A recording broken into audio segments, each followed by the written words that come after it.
The glory of the Lord leaves the temple.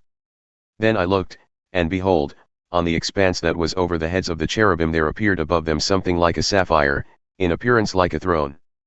And he said to the man clothed in linen, Go in among the whirling wheels underneath the cherubim. Fill your hands with burning coals from between the cherubim, and scatter them over the city. And he went in before my eyes. Now the cherubim were standing on the south side of the house, when the man went in, and a cloud filled the inner court. And the glory of the Lord went up from the cherub to the threshold of the house, and the house was filled with the cloud, and the court was filled with the brightness of the glory of the Lord. And the sound of the wings of the cherubim was heard as far as the outer court, like the voice of God Almighty when he speaks. And when he commanded the man clothed in linen, Take fire from between the whirling wheels, from between the cherubim, he went in and stood beside a wheel.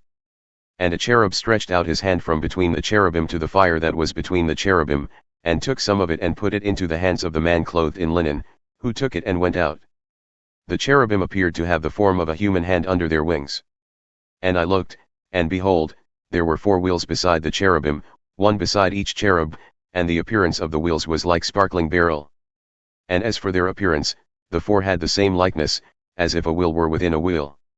When they went in any of their 4 directions without turning as they went, but in whatever direction the front wheel faced, the others followed without turning as they went.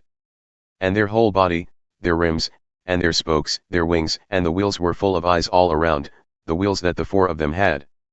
As for the wheels, they were called in my hearing the whirling wheels.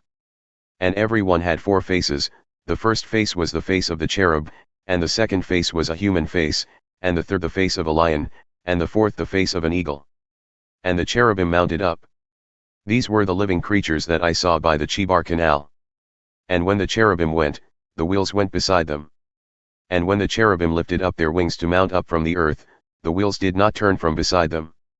When they stood still, these stood still, and when they mounted up, these mounted up with them, for the spirit of the living creatures was in them. Then the glory of the Lord went out from the threshold of the house, and stood over the cherubim. And the cherubim lifted up their wings and mounted up from the earth before my eyes as they went out, with the wheels beside them. And they stood at the entrance of the east gate of the house of the Lord, and the glory of the God of Israel was over them. These were the living creatures that I saw underneath the God of Israel by the Chebar Canal, and I knew that they were cherubim. Each had 4 faces, and each 4 wings, and underneath their wings the likeness of human hands. And as for the likeness of their faces, they were the same faces whose appearance I had seen by the Chebar Canal. Each one of them went straight forward.